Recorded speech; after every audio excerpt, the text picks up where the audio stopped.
मैं ये चाहता हूं आप अपनी स्क्रीन पर देखें और इस वचन को आप बार बार सुनेंगे अपने घरों में जाकर भी। पहला कुरिन्थिया 11 उसकी 25 आयत, शायद ये आपकी स्क्रीन पर हो चाहे ना हो।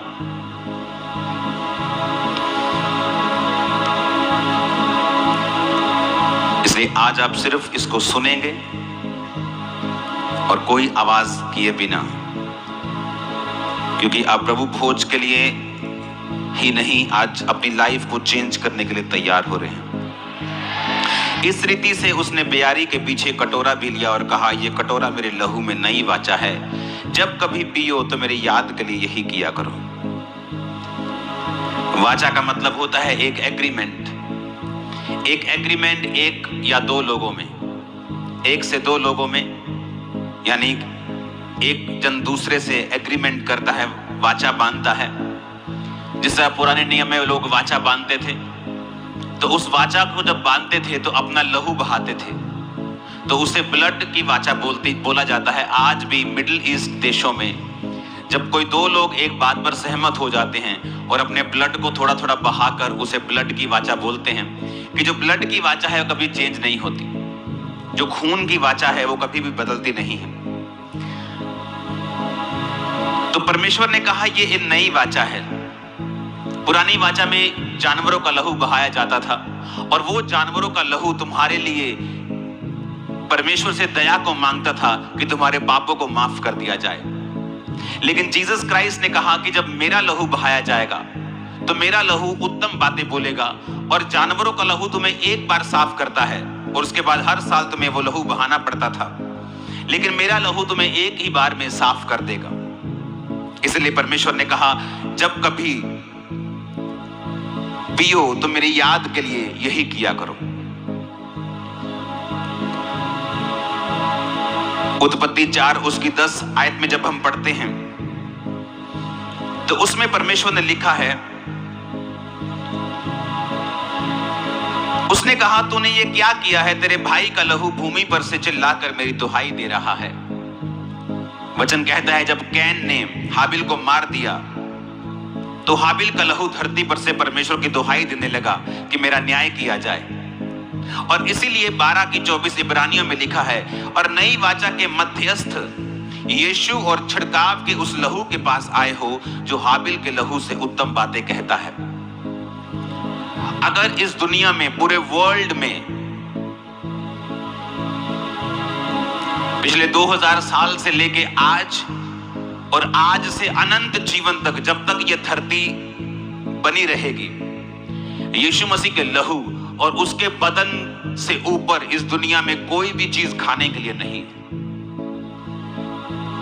आज आप धरती और स्वर्ग की सबसे उत्तम वस्तु को अपने मुंह में रखोगे और उसे खाओगे। सबसे उत्तम वस्तु, सबसे उत्तम। ये अमीरों के अमीर भी कई बार इसे खा नहीं पाए और इसे ले नहीं पाए। बाइबल कहती है, जब हाबिल का लहू परमेश्वर से न्याय मांग रहा था, क्योंकि लहू में प्राण है। जब एक व्यक्ति का प्राण लहू बह जाता है, बोलते जी ये एक्सीडेंट हो गया, इसका लहू बह गया, टांग टूट गई थी, लहू बह गया तो मर गया। टांग तो कईयों की नहीं है, लेकिन वो मरते थोड़ी है।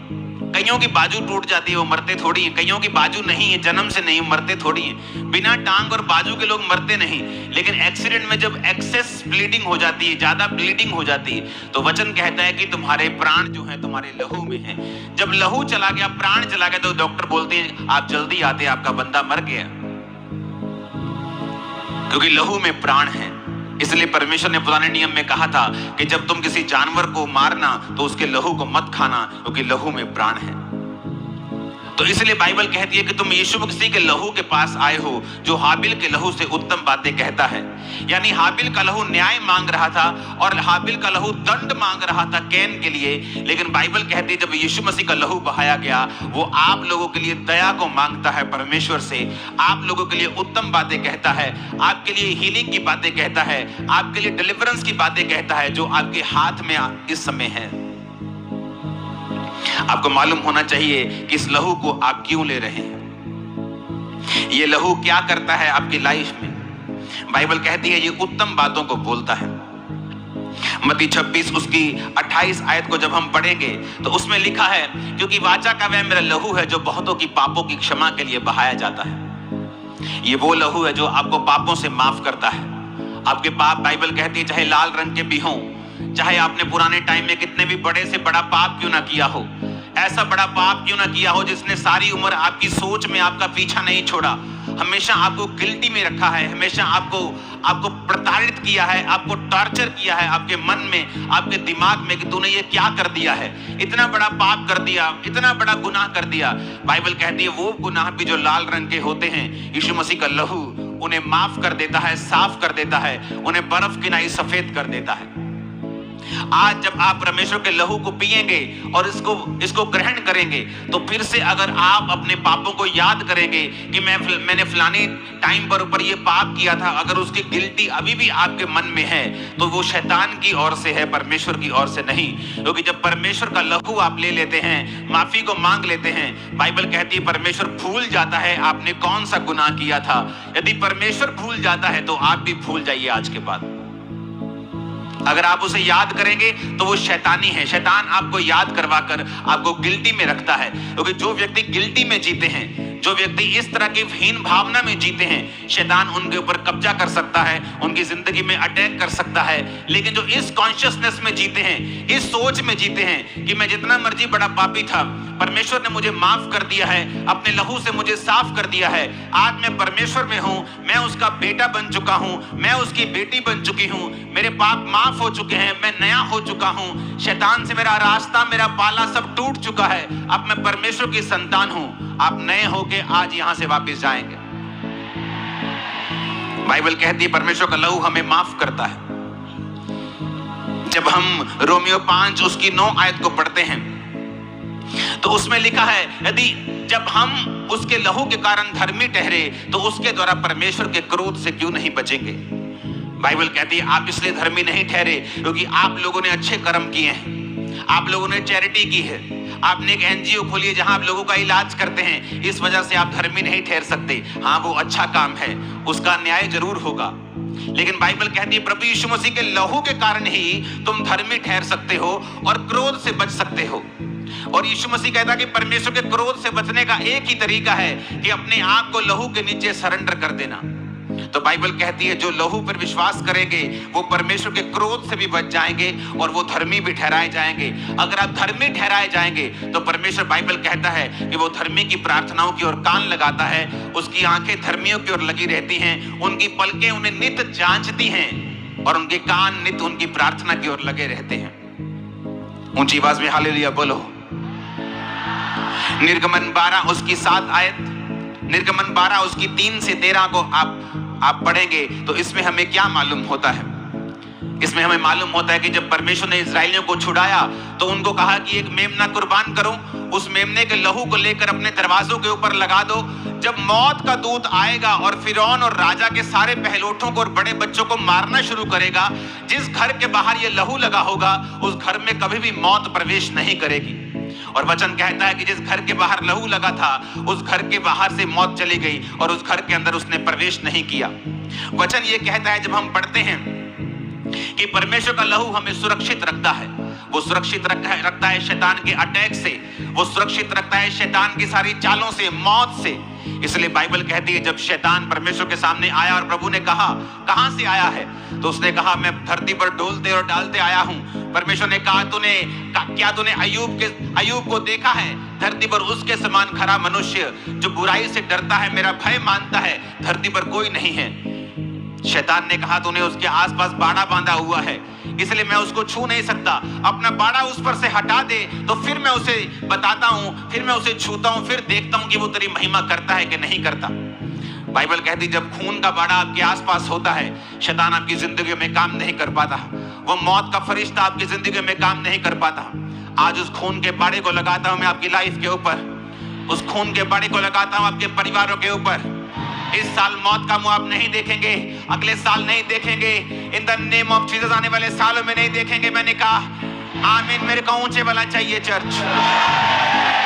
आपके बिजनेस को मैं यीशु के लहू में छुपाता हूं, आपके बच्चों को यीशु मसीह के लहू में छुपाता हूं, यीशु मसीह के ब्लड के बाड़े को लगाता हूं आपकी लाइफ के ऊपर, आपके फाइनेंस के ऊपर यीशु मसीह के ब्लड को लगाता हूं। आज से यीशु मसीह का लहू आपके लिए दया को मांगेगा, वो आपके लिए बेहतर बातें करेगा, आप प्रभु से बड़े कामों को देखेंगे इन जीसस नेम। आमीन। ऊंचा ये आशीष आपकी है चर्च। इसलिए वचन कहता है कि जिन घरों के बाहर यीशु का लहू लगा हुआ, जिन जीवनों में यीशु मसीह का लहू लगा हुआ, वो कभी भी मरे नहीं, उन्होंने यहां भी जीवन पाया है और अनंत जीवन भी पाया है। बाइबल कहती है यशायाह 53 उसकी 5 आयत में जब हम पढ़ते हैं तो वहां पे लिखा है वो हमारे अपराधों के कारण घायल किया गया, हमारे अधर्म के कारण कुचला गया, हमारी ही शांति के लिए उस पर ताड़ना पड़ी और उसके कोड़े खाने से हम लोग चंगे हो जाएं। कोड़ों से जो ब्लड निकला उससे हम हील होते हैं। इसके बारे में मैं आगे बात करूंगा। फिर हम पढ़ेंगे इब्रानी 10 उसकी 10 आयत में, उसमें लिखा है उसी इच्छा से हम मसीह की देह में एक ही बार बलिदान चढ़ाए के द्वारा पवित्र किए गए हैं। बाइबल कहती कोई पवित्रताई के बिना परमेश्वर को देख नहीं सकता। कौन करता है हमें पवित्र?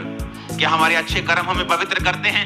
नहीं, परमेश्वर के सामने तो वो फटे हुए कपड़े हैं जो हमारे अच्छे कर्म हैं। मैं लोगों का इलाज करवाता हूं जी, मैं लोगों के लिए अच्छी बातें बोलता हूं जी, मैं लोगों के काम करा देता हूं जी, मैं लोगों को पुलिस के पास ले जाके बचा देता हूं जी, ये सब अच्छे कर्म हैं, अच्छे कर्म हैं, करने चाहिए। लेकिन बाइबल कहती है इब्रानियां 10 उसकी 10 आयत में कि हम अगर पवित्र किए गए हैं तो यीशु मसीह के लहू के द्वारा हम पवित्र किए गए हैं। इस धरती पर बाइबल कहती कोई पवित्रताई के बिना यीशु मसीह को देख नहीं सकता। अगर आपको परमेश्वर को देखना है तो आपको यीशु मसीह के लहू के द्वारा आपको पवित्र होना पड़ेगा। अपने धर्म के अच्छे कामों से आप परमेश्वर को देख नहीं सकते। आप एक अच्छे इंसान बन सकते हैं लेकिन धर्मी इंसान नहीं बन सकते, क्योंकि वचन कहता है कि यीशु मसीह का लहू ही है जो आपको धर्मी बनाता है। इफिसियां 1 उसकी 7 और 8 आयत को हम पढ़ेंगे। हमको उसने उसके लहू के द्वारा छुटकारा अर्थात अपराधों की क्षमा और उसके अनुग्रह के धन के अनुसार हमें मिला है। फिर से पढ़ेंगे, हमें उसके लहू के द्वारा छुटकारा अर्थात अपराधों की क्षमा मिली है। लहू के द्वारा क्या मिला है? छुटकारा। किससे? शैतान से। अगर आप यीशु मसीह के लहू को रोज अंगीकार करें, यीशु के लहू को रोज पुकारें अपनी प्रार्थना में, यीशु मसीह के लहू को शैतान के खिलाफ घोषणा करें, जादू के खिलाफ घोषणा करें, टोने के खिलाफ घोषणा करें कि मैं अपने जादू टोने की आत्मा के खिलाफ यीशु के लहू की घोषणा करती हूँ, यीशु मसीह के लहू की मैं घोषणा करता हूँ शैतान के खिलाफ। तो बाइबल कहती है यीशु मसीह के लहू में छुटकारा है, क्योंकि वो आपको अपराधों से क्षमा करता है और उसके लहू में छुटकारा भी है जो आपको शैतान से और उसके किंगडम से आपको छुटकारा देता है। ऊंची आवाज में हालेलुया बोलो,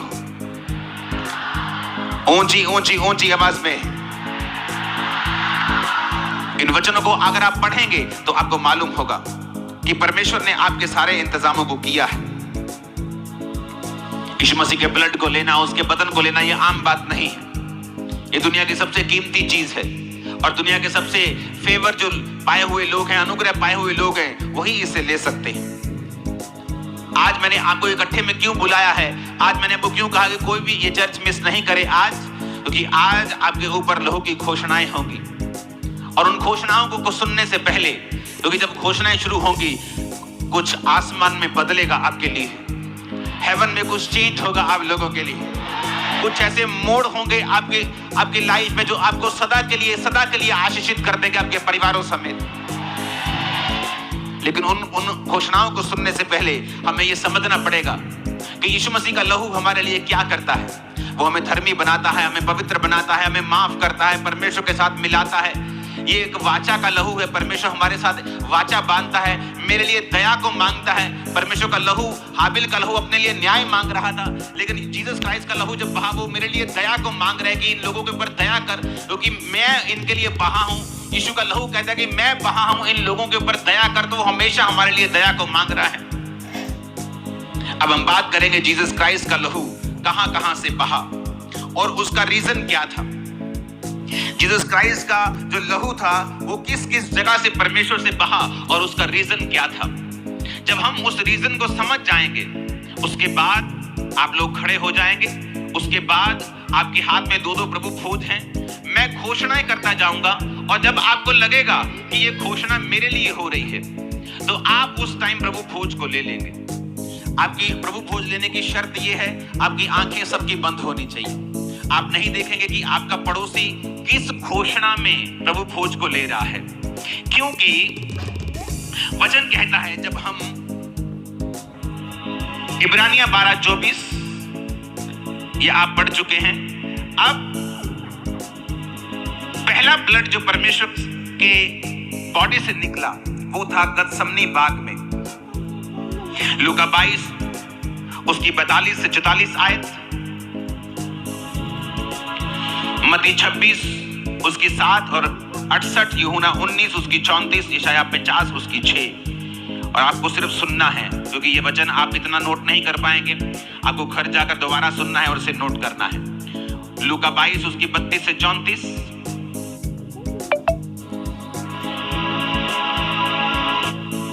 मत्ती 26